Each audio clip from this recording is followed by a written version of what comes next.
Sounds good. Hi, everyone. I'm Adam Krasnov. Welcome to the Grolier tonight. It's so great to see so many people here tonight. So great to see so many young faces here tonight. A couple more people coming in right now. I have the great pleasure tonight of introducing two fantastic poets, Chen Chen and Rajiv Mohabir. It's my absolute honor, and I can just wait for people to file in one more second.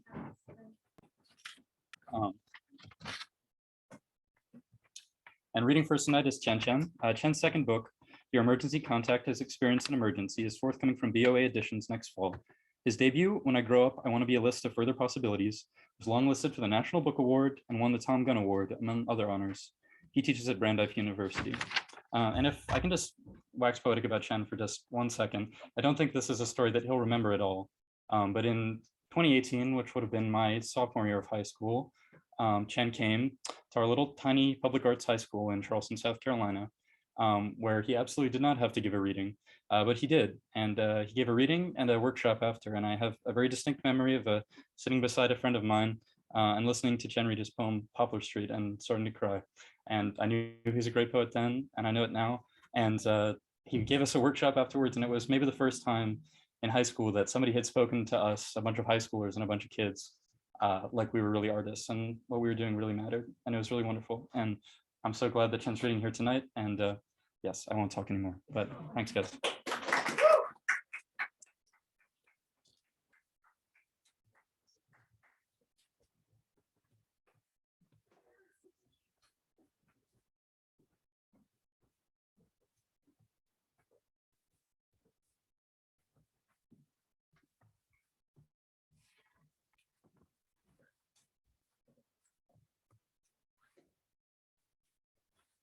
Oh my God.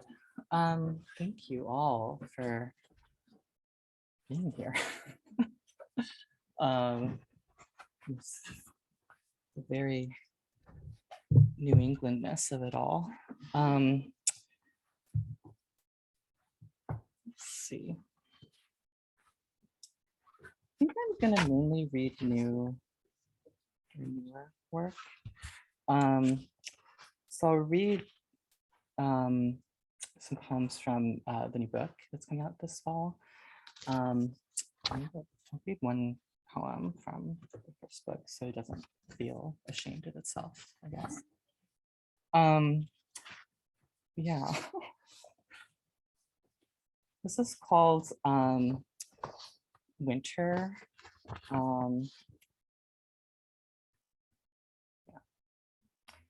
Big, smelly bowel movements this blue January morning. From the living room TV, a commercial from our TV company. We're the fastest, the only. Meaning love us above all others. What makes poop more pungent on certain days? A question for science. From the living room TV, the powerful sight law, bark, order, meaning love us or else. Years ago, a teacher said never to use the word poop in a poem. Today, the icy kiss of the toilet seat wakes me up. Today, I poop, while my boyfriend shouts from the living room, "Did you hear that?" Meaning the atomic scientists who say we are now 2.5 minutes to midnight. But still I marvel whenever poop comes out as one true platonic tube. I am trying to be marvelous and to make my enemies throw up. I mean, if you shower with soap and eat well, maintaining consistent gastrointestinal health, you should be ready for a rim job or other forms of anal play. My boyfriend and I are not platonic. From the TV, a white supremacist cites science, barks two sides to every. I mean, up the throat, out the mouth, the fastest, the only way the powerful will let go of their shit. I mean, my boyfriend and I are not into scat, but if you are, I hope your beloved produces the most fragrant citrusy shit. I mean, is shit, is scat more or less literary than poop? I mean, one winter night I got sick and pooped the bed, and he got up with me, helped strip the sheets, carried all to the washer. I kept saying, I'm so sorry, shivering, I'm sorry. But he said, what?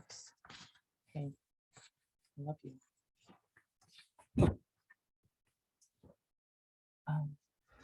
for that intro, by the way. I do remember being in Charleston. And the warm weather of it. And I think we talked about self-portraits in that workshop. Yeah. Okay, this is called Summer. Why did I staple this to this other thing? Okay. Summer. You are the ice cream sandwich connoisseur of your generation. Blessed are your floral shorteralls, your deeply pink fanny pack with travel-sized lint roller just in case. Level of splendiferous in your outfit, 200. Types of invisible pain stemming from adolescent disasters in classrooms, locker rooms, and quite often Toyota Camrys, at least 10,000. You are not a Jigglypuff, not yet a Wigglytuff. Reporters and fathers call your generation the worst, which really means queer kids who go online and learn that queer doesn't have to mean disaster or dead. Instead, queer means splendiferously you. And you means someone who knows that common flavors for ice cream sandwiches in Singapore include red bean, yam, and honeydew. Your powers are great, are growing. One day you will create an online personality quiz that also freshens the breath. The next day you will tell your father, you were wrong to say that I had to change, to make me promise I would, to make me promise and promise.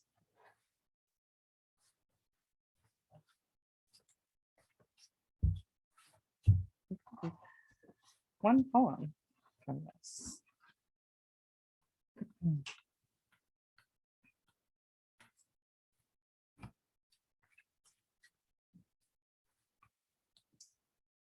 Please take off your shoes before entering. Do not disturb the little strangers upon entering. The quiet, the shh, the please follow the signs. Walk, do not run, do not fall down or in love. Be respectful of the others in the space. Do not offer them food or drink, especially French fries, or any tokens of deep affection. Everyone is trying their best. Please remain calm. You may experience some turbulence, flatulence, a touch of total nauseating love. That is normal, but keep it under control. Look, the head librarian has turned on the fasten seatbelt sign. Please return to your desk and duck and fasten and calm and shh and do not and starboard and roger that and no fries and do not claw the walls saying you love PBS. The other passengers are trying their best to buy tomato soup, to sell their boots, to wear the socks their mothers always buy for them. Do not disturb them. Do, however, report any suspicious feathers. Crouch to sniff out large, unattended clouds. If you smell something, say something. Say, nice socks, nice boots, nice tomato soup, and the clouds will vanish. Do not say, LeVar Burton is my lover, and Mr. Rogers, my dearest friend. Quick, LeVar, Rogers. Let us find what we need in this great country of burning.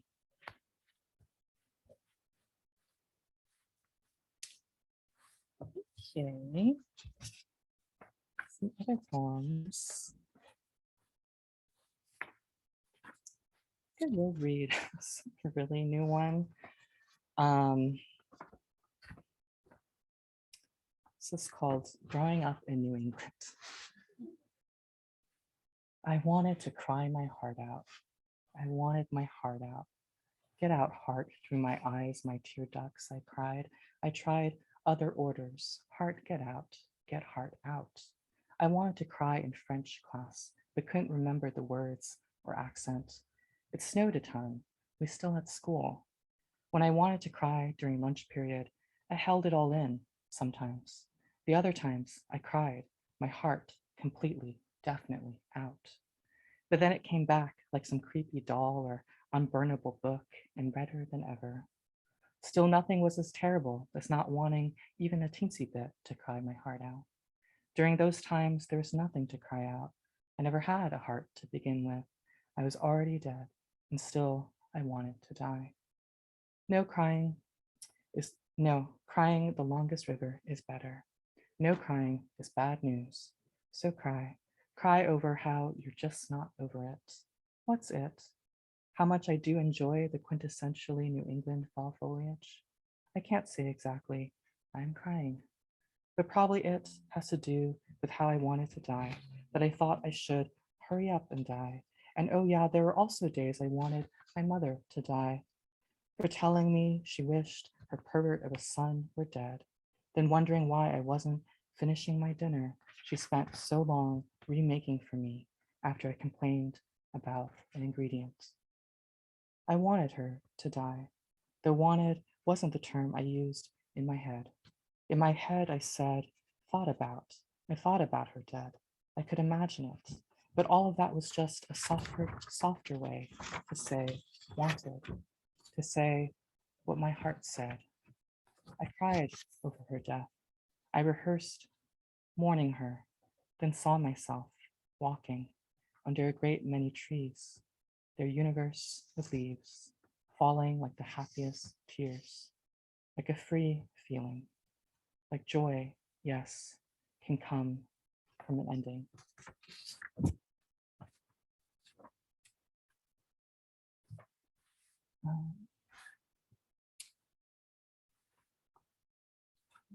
This one, I think I do.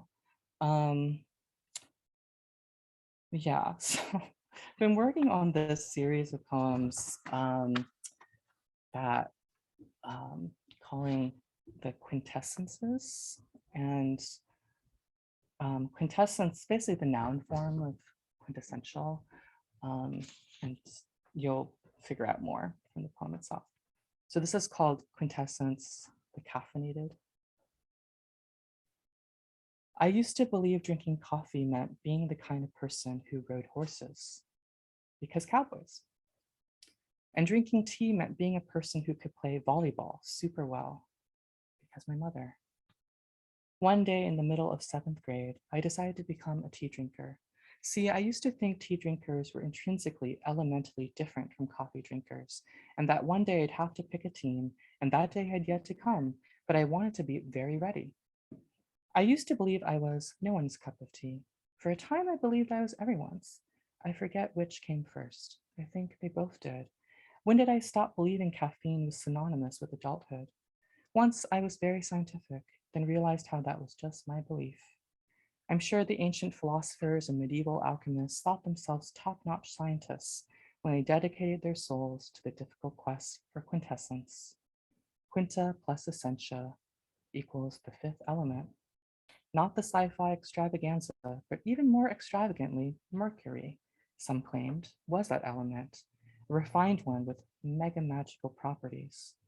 For others, quintessence was the name of the ultimate thingamabob, what the heavens themselves are made of, and some innate property within all, from the Milky Way to Mickey Mouse.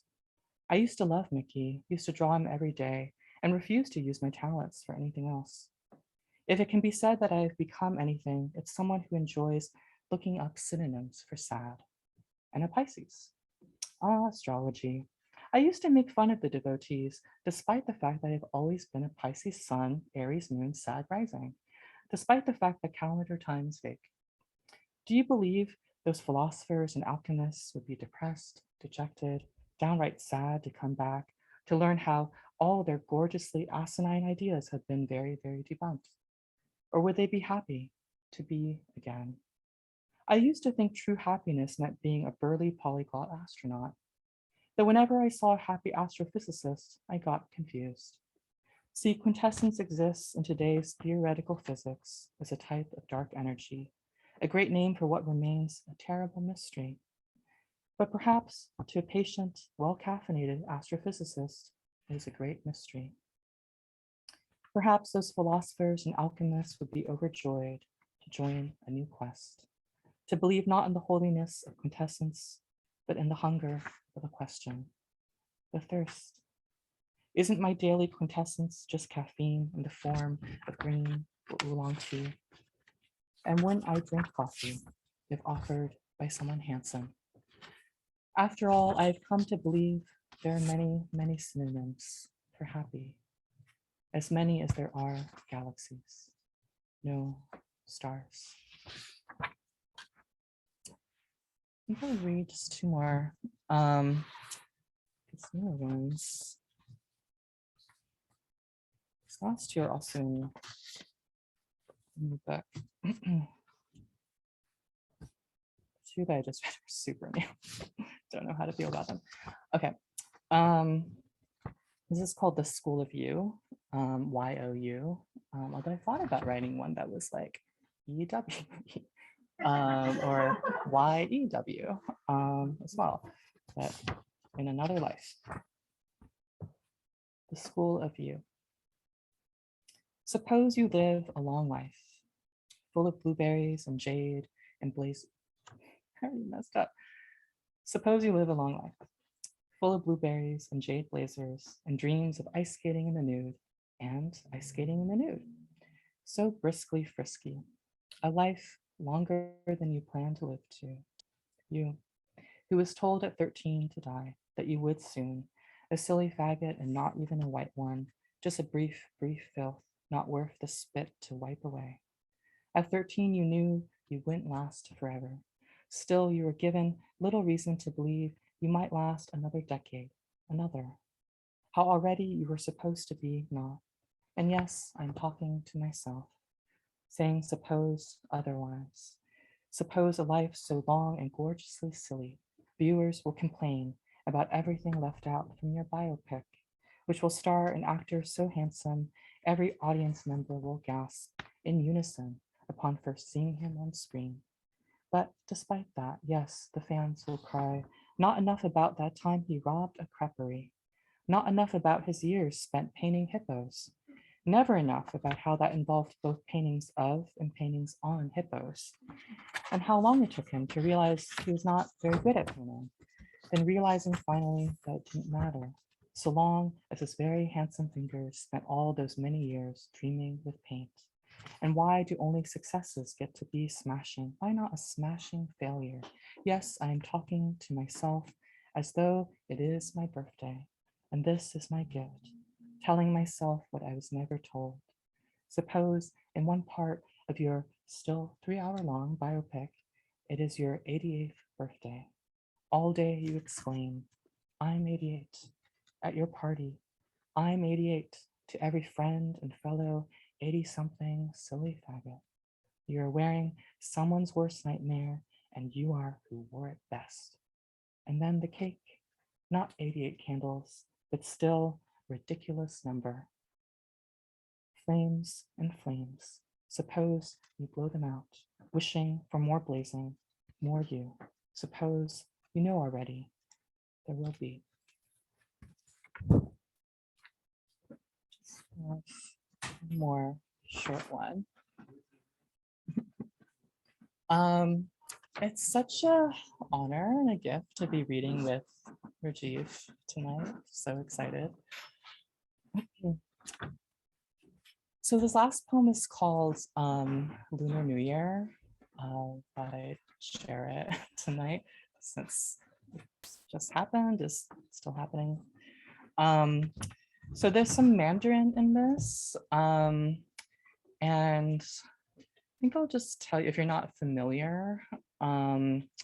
So I think mainly what you need to know is, so hongbao is a red envelope. So you usually receive that on Lunar New Year, usually from those older than you.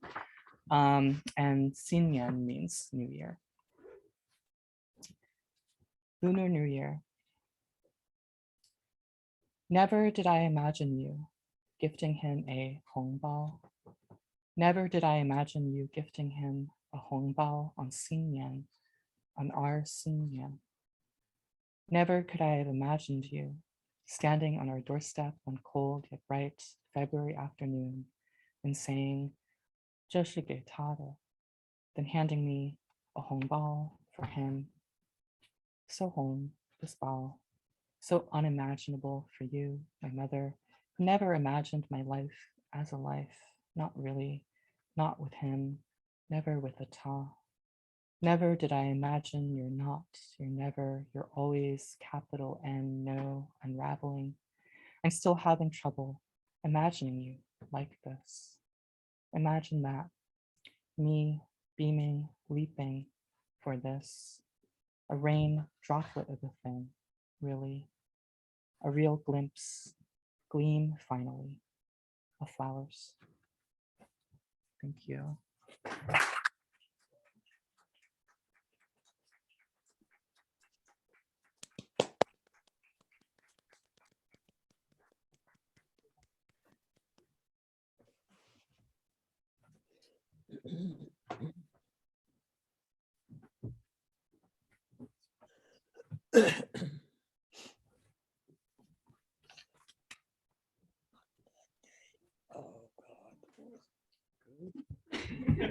Sorry, this is annoying. I had to just whisper me.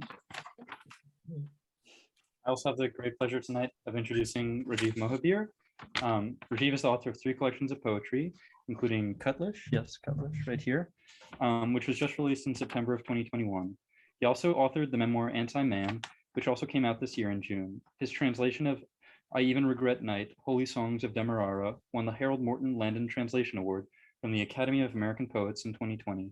He teaches in the MFA program at Emerson College and lives in the Boston area. I'm so happy to introduce Rajiv Mohabir to the Grolier.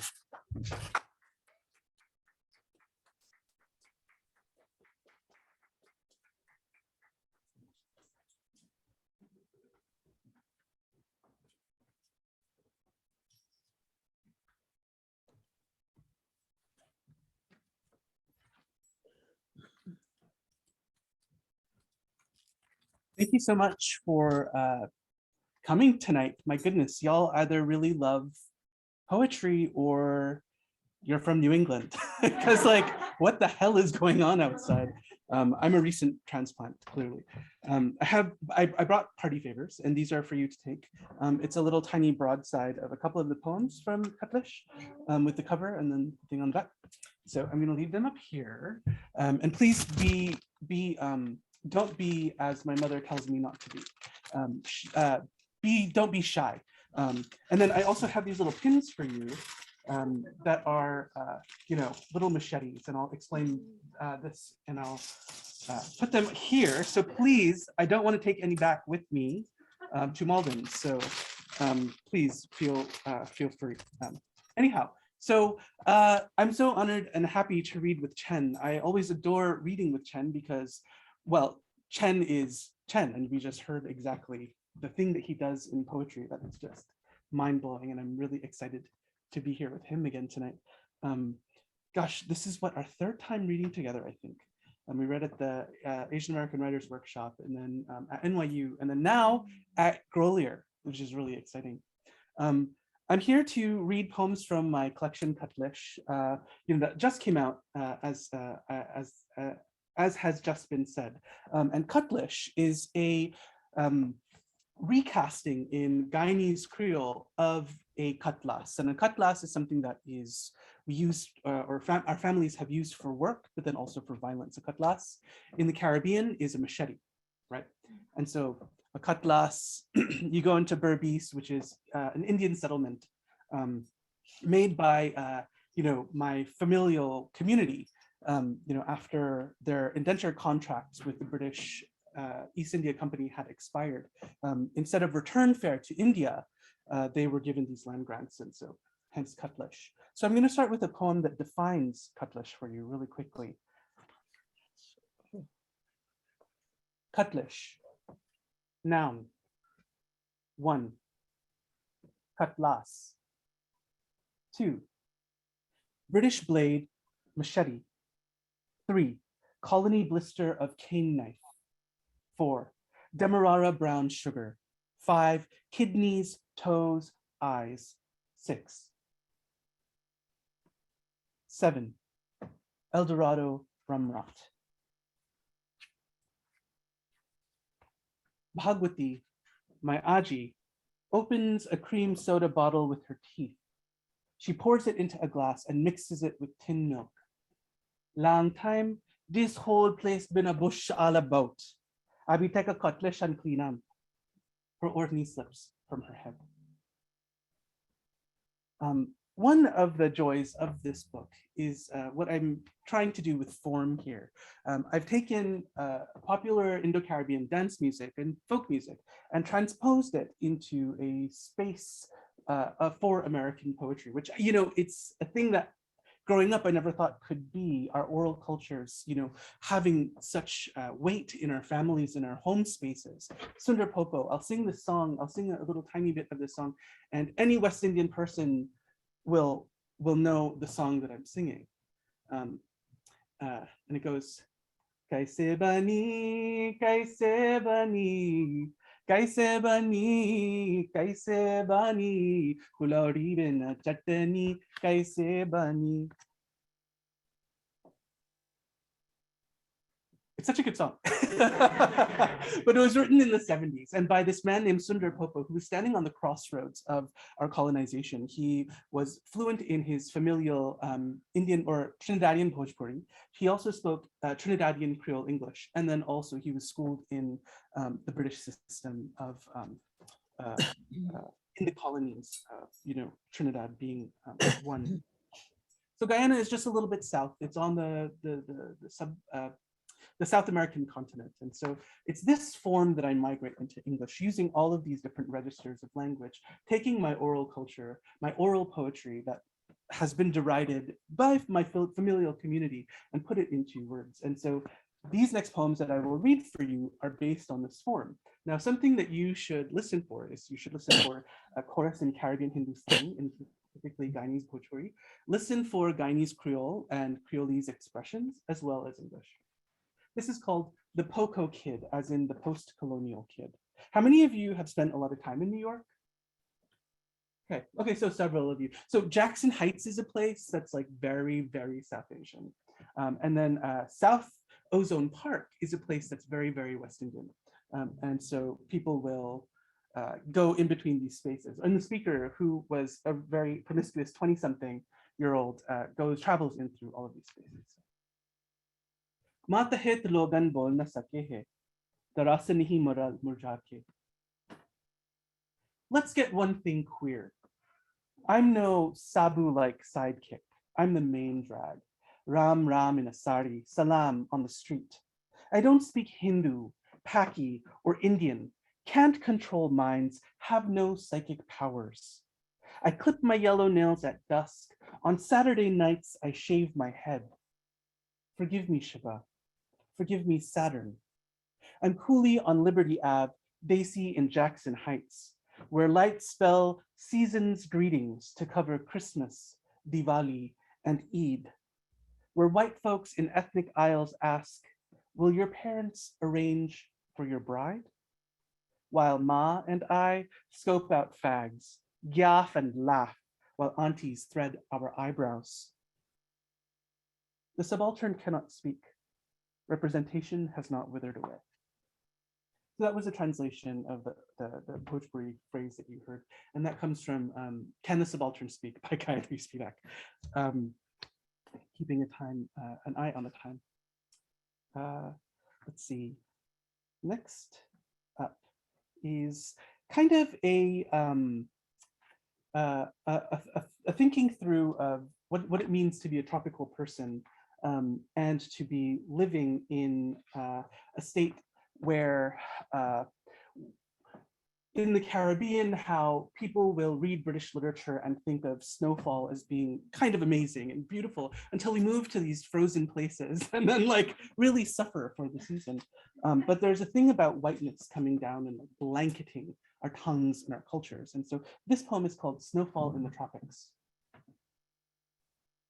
Hum वो बदरिया जैसन भटक रहे अकेला जाऊन पहाड़ और घटिया के ऊपर उड़ेला. On every corner, a festival of white this side. Outside, the rain of jasmine or ash. Snowdrifts. Snow swallows the whole earth. Snow first, then the namaste of daffodil heads. Breach the ice mirror. Their buried bones gleam silver deep within earth skins. Old poems figure skate their palettes, carving X marks into thumbs. They're glad for the frost. Turmeric lips bow to the ground. They spell their names in an ever pallid garland of X's. Outside their homes, rain jasmine or ash. It's Christmas, and I'm dreaming of a white Christmas. It's Christmas, and they call small bananas figs. I wandered lonely as a cloud that floats on high or vales and hills. Yeah, Macaulay in the 1800s wrote this about the British colonial system, that they wanted to produce Indians who were brown in color, but English in taste and sensibility. And so this is a poem about that kind of cultural erasure through colonial education. And I'm like, I sound so happy about it, don't I? But I'm not. It's like, it's really sad. And so I'm going to read a poem that is called Coolie now. And Coolie is a derogatory word that is used for South Asians who belong to this labor diaspora. Like, I can use it from the inside. And that's even contentious. Some people don't think I should be able to. In my family, it's like when we see a South Asian person, my sister and I will be like, yo, okay, is that person Desi or are they Coolie? And that means like, are they from maybe Guyana, Trinidad, or are they from the subcontinent more recently than we are? Something that you should know. Aja means it's my father's father. Holi. Holi naam daharaya, je hamke tej pakadaye, Cutlish jason kate hamke Gayanava me aike.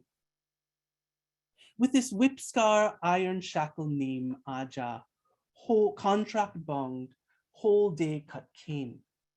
Come night, he drink up rum fisso until he wind up and pitch in the trench black water and cry, oh manager, until sugar and pressure claim he too I. The background manager laugh we. So come, so done. I was born a crab dog devotee of the silent God, the jungle God, the God crosser of seas. White tongues licked the sweet Demerara of my sores. Now, stateside, Americans erase my surf story. Call me Indian. Can't they hear Kalapani in my voice? My breath's marine layer when I say. They made us hold the name Coolie. Like a cutlass, it bit us coming to Guyana.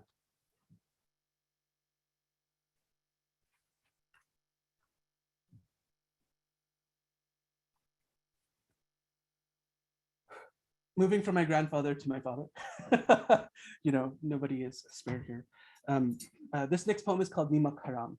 And this word in Bhojpuri means somebody who is like a traitor to you. In Hindi or Urdu, the word is Namak Haram.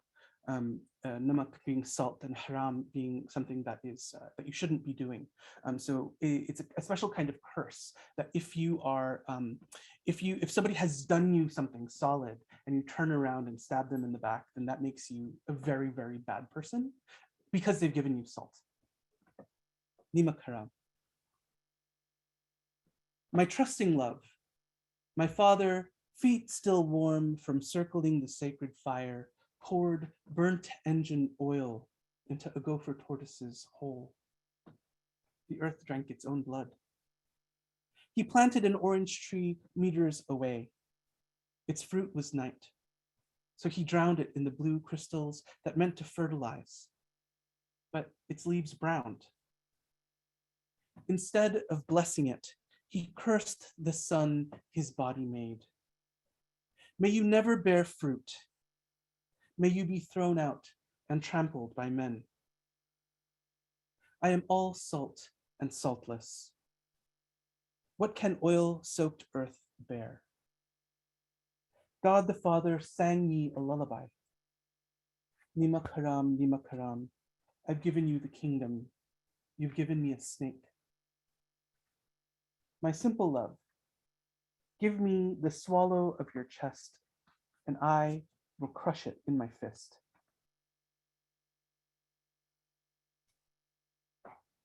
That's exactly what a Nimak haram would do. So this poem is called Guide. And it's based on the 1965 Bollywood film called Guide, based on the R.K. Narayan book of the same title, Guide. It stars Wahida Rahman and Devanand. And some things that you should know, like religious tensions in South Asia and in South Asian spaces between Hindus and Muslims are ongoing. Hindu fascists are oppressing Muslims in the geopolitical borders of India, as well as in Hindu spaces.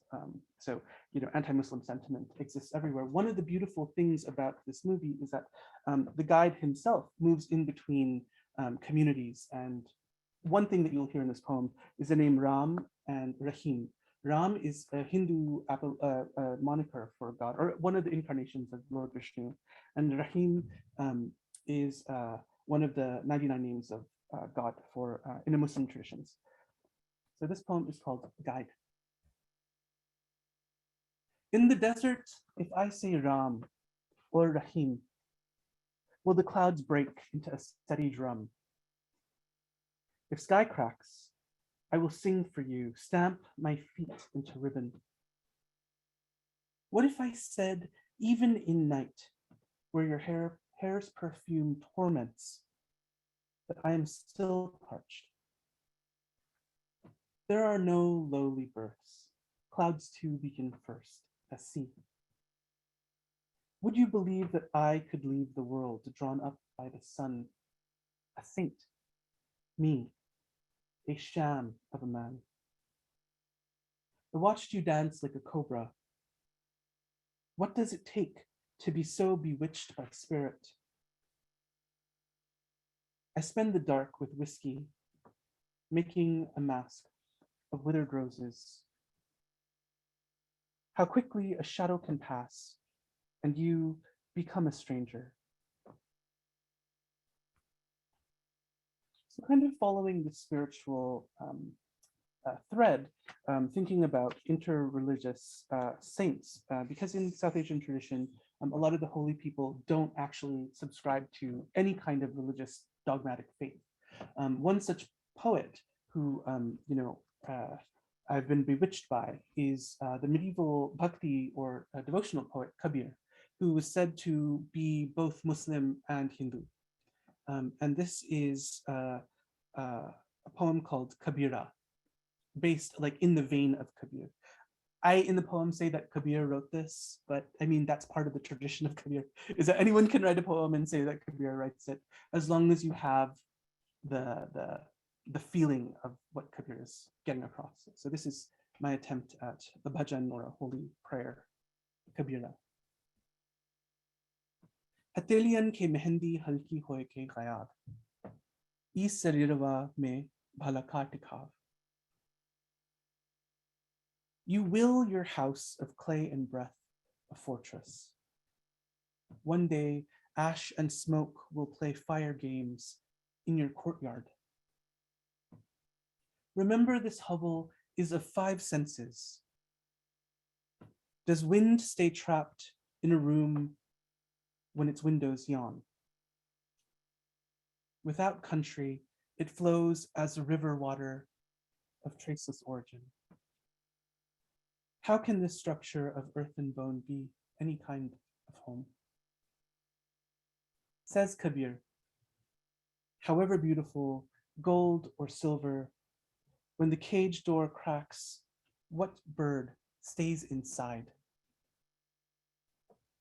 The palm's mehendi lightens, then disappears. What permanence is in your body? And for my final poem, I will read, it's called May 5th, 1838. Now, May 5th, 1838 was the day that's celebrated in Guyana called Indian Arrival Day, when South Asian people were first brought to the Americas on the Whitby and the Hesperus, 2 ships. My community has survived. There's a lot of colonial and post-colonial fallout, but this is kind of a praise poem for my people. Perwa ke dar par hamar putya Julai, ab se log humke bulai, jahaj bhai. On those first ships, did they know their ash applied evenly actually fertilizes the land grant fields?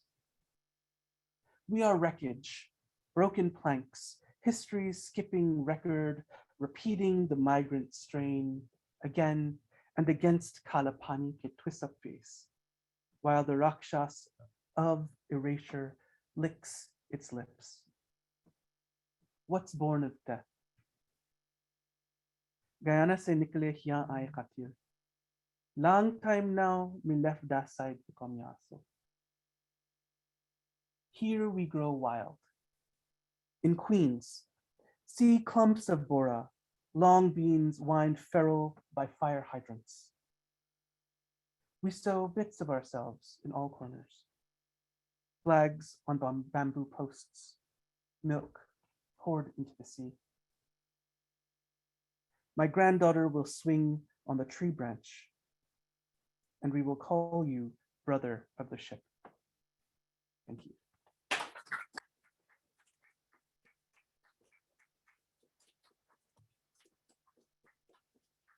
Should I sit here? It's time for a brief Q&A if anyone has any questions.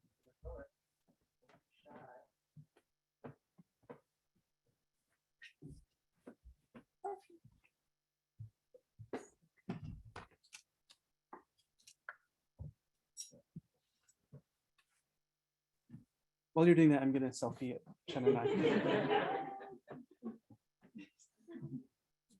Oh, let's get this audience.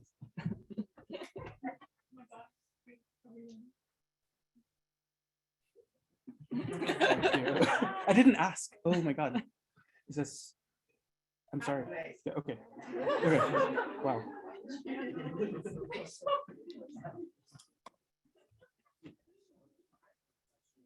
It's sort of broad, but how does teaching inform your poetic practice? Like, that's really hard. I don't, Athena, what do you say? How does it inform what now? How does teaching inform, I guess, the poetry you write? Yeah, I mean, I say this, Athena was my student last semester, which is why I was like, it keeps, I think of it as like keeping my tool belt sharp. The things that we talk about in class are things that I think deeply about personally. The things that I fixate on, image, metaphor, these are the things that in my classroom take up a lot of space. And I think that like what I really like about teaching is that students will point things out about poetry that I wouldn't have had considered otherwise. And just looking at how other people and like how people who are, aspiring poets are reading poems so deeply, it's just incredibly moving. And it changes my own process of reading too. Yeah, same. I guess I'll just add. Yeah, I love the way that you put that with like how your own preoccupations, of course, show up in your teaching. So the things you're most obsessed with in poetry, whether that's writing it, reading it.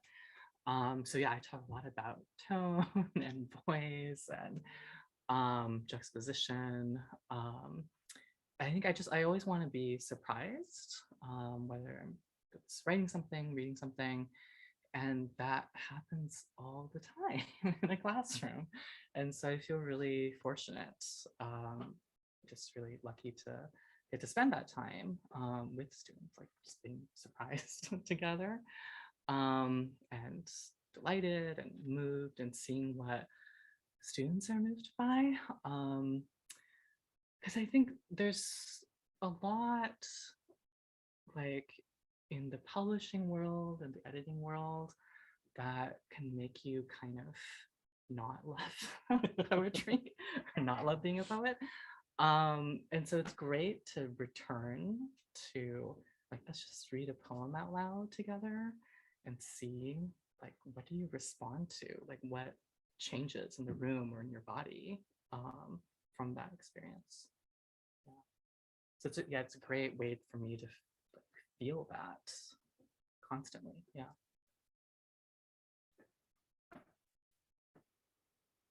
If you could tell your younger poet selves one piece of advice or anything, what would it be? Your advice? I think it'd be like, don't be afraid to sound like you, which I think for a while I was. I was trying to write a very serious and spare kind of poetry, and I'm just an oversharer ultimately. So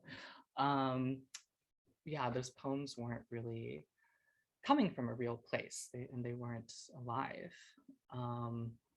And it was an imitation of work that I really love and that I still love.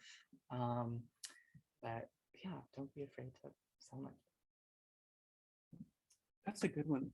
I'd say something around like, let yourself be the geek that you are and follow the language, or languages. And if you care, someone will care as well, and that was the hardest. I think that's the hardest thing for me, being like, oh, there's like 5 people in my speech community, like who am I writing these poems for? And then I'm writing it to affirm that Rajiv, who was told that, this is not enough, this is not good, this doesn't have space here. So.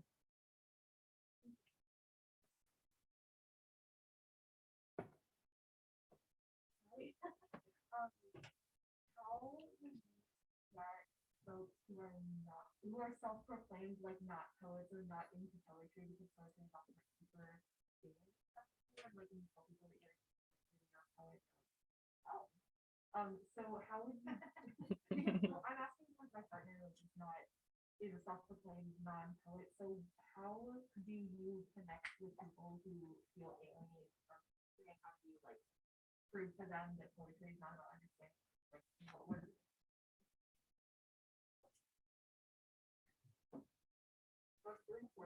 No, that's a great question. Yeah, it really is. Thank you for asking that. I guess, yeah, I'm still gathering my thoughts, but I can say that like starting with another medium, like starting with like music, for instance, I'm thinking about like lyrics, I often do this recitation assignment in my classes where students have to like memorize a piece, and I leave it pretty open, like what they can choose, because I want them to pick something that matters to them. And it's so interesting. I've had students in 2 different classes pick, there's that part in BoJack Horseman, the view from, what's that? The view from, yeah, halfway down. And they've recited that. And it's like incredible how much they care about language, from that, scene, from that show. And so I think, yeah, just trying to be open to different like access points, and then to be like, well, that's poetry, or that's related to poetry. So, why not, try, reading this piece that's similar to that, or about a similar subject, and just like try to create that kind of like meeting point, where they don't see it as so separate from everything else in their lives. It's like, oh, that's a different category of reading, of art, of experience that I just can't, access. But instead, like showing how poetry is a part of so many other, like cultural activities, political activities, and like everyday life. It's not some like rarefied thing all the time. So, yeah, that's fabulous. Starting with a different medium, that's true. Like music, that's a really great way to draw folks in. I think like a lot of the problem is that a huge part of the problem that I've encountered when folks are like this, it's because in high school, the poetry that people read, they're like taught to like dissect and to like see like, okay, what's the one-to-one correlation between this image and what does it mean? Yeah, to be cracked. And it's like, people who come to poetry are like, I'm not smart enough to understand this. Well, I mean, it's not really about that. It's not about thinking your way through the poem, but maybe like feeling your way. I tell people to be okay with not knowing. And, this is also like, this is fun to talk about too, because, you're sitting here and you are all love poetry to some degree. But you know, there's one thing that you can do is if you're teaching a 307 class, let's say at Emerson, show your students Dinosaurs in the Hood by Dinesh Smith. And then you'll be like, poetry can do something completely different. It's not what you're expecting. And that's like, Yeah. you know, jumping onto the idea of a different medium. It's performance, it's moving, it's political, it's all the things.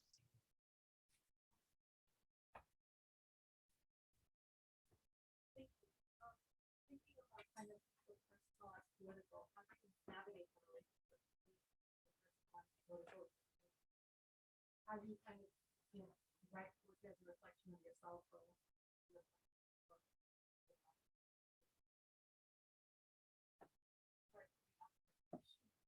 It's wonderful. It really is.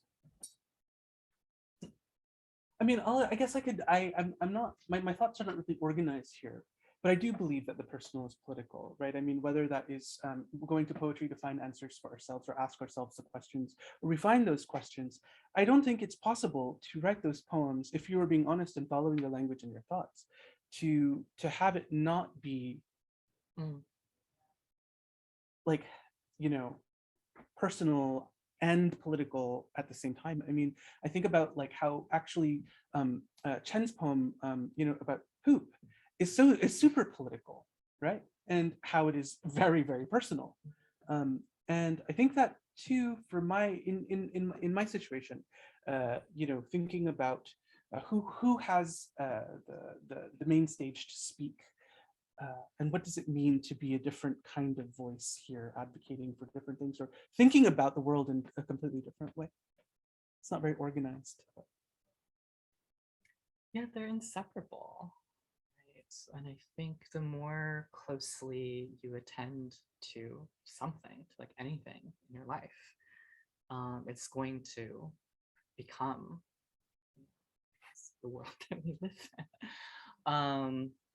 You know, they're so connected, the personal and the political.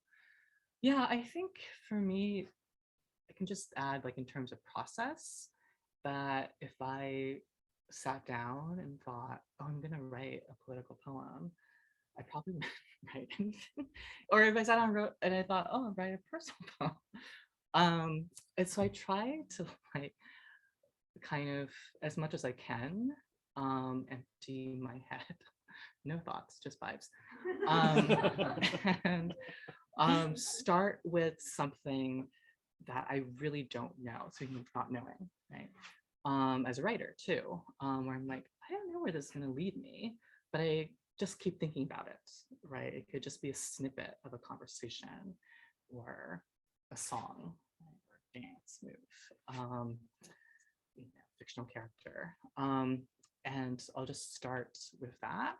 And again, it's like just the process of spending time with that thing that you just can't stop thinking about. Right, those things will kind of really organically, I think, come together.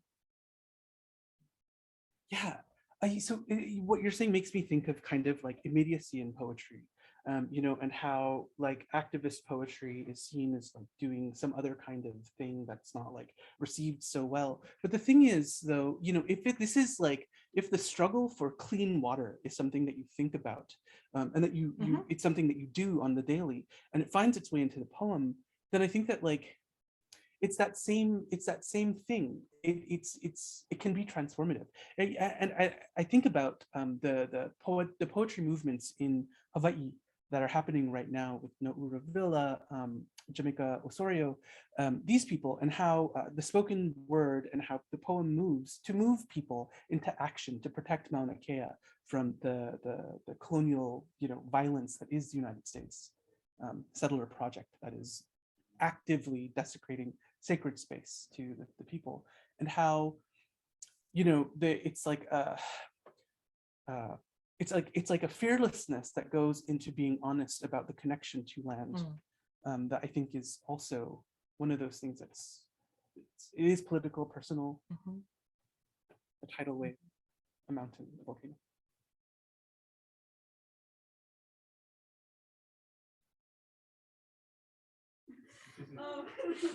I was just like, the poop poem got me thinking. And like, I was wondering, how do you approach subjects that are usually considered a taboo? Mhm. And also, this is kind of like, but also, I was also wondering what, if anything, have you felt like uncomfortable when you were writing about it? You just made me remember. I read that poem because actually it's like kind of old now because I wrote it back in like 2017 and it was soon after the Trump inauguration. I was thinking a lot about that. And I was in Los Angeles at a bookstore and that was one of the poems I read.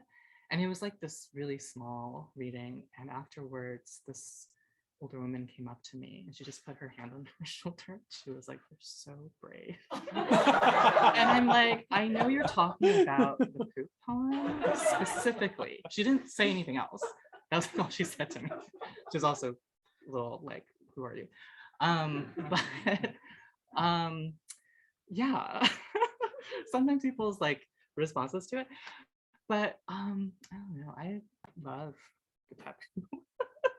I don't know. And I love thinking about what supposedly doesn't belong in a poem and like prescriptive advice that I've gotten around that of like what language or what kind of imagery can't go in to a poem. I remember like someone who was in college, it was like a classmate or someone who was like, would you ever put like a cell phone in a poem? And they're like sort of like whispering it to me. So it was like, "Ooh, would you do that?" And I'm like, "Yes." What are you talking about?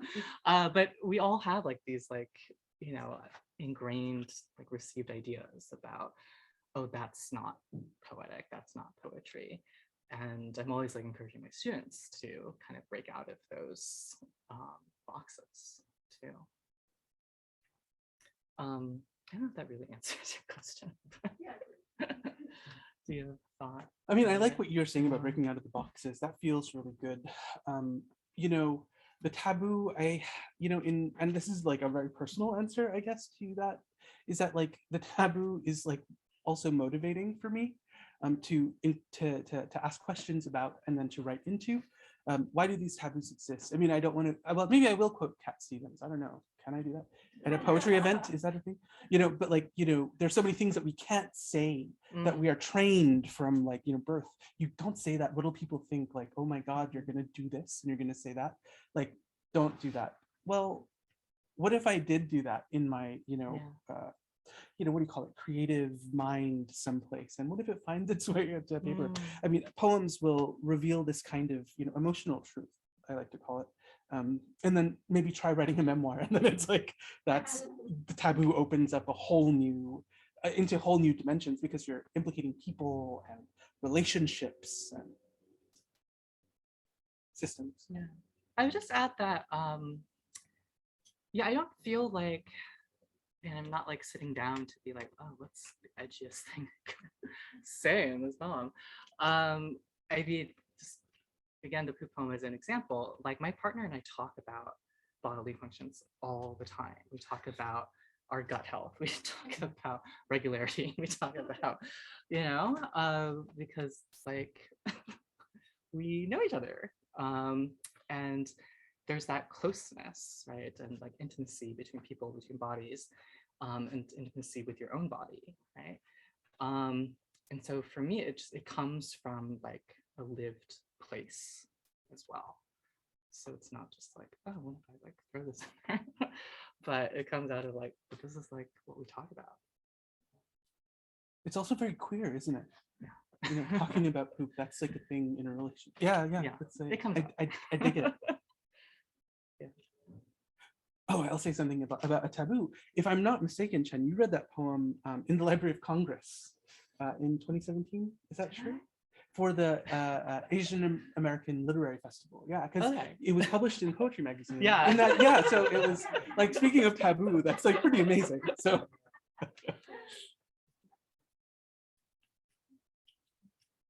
Oh, I sound like a total stalker. I was there too, and I'm in that issue. Like it's, you know. No, the way that you were talking about it, it strikes me that this idea of taboo is a way of connecting with yourself. Mm. That, like, you know, what people have often the thing that is, you know, a real part of ourselves that we've been over that that's been revealed.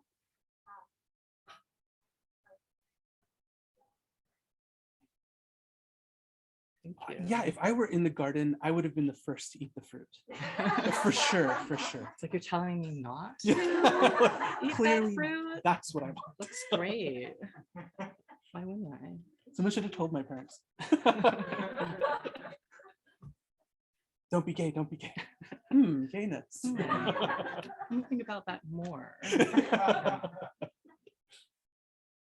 Well, Rajiv and Chen, thank you so much for the beautiful. Thank you reading. all. Yeah, thank you.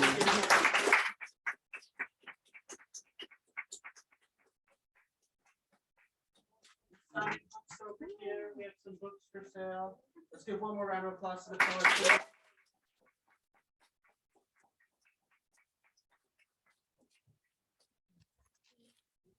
Do grab these things.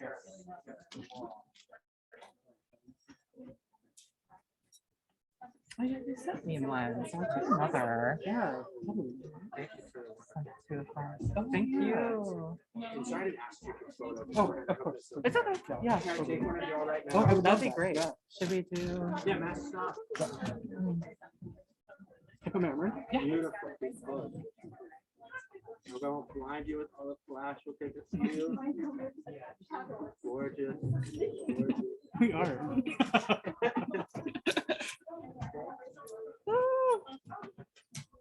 Oh my God, I love the mustache, by the way. Oh, thank you. Yeah.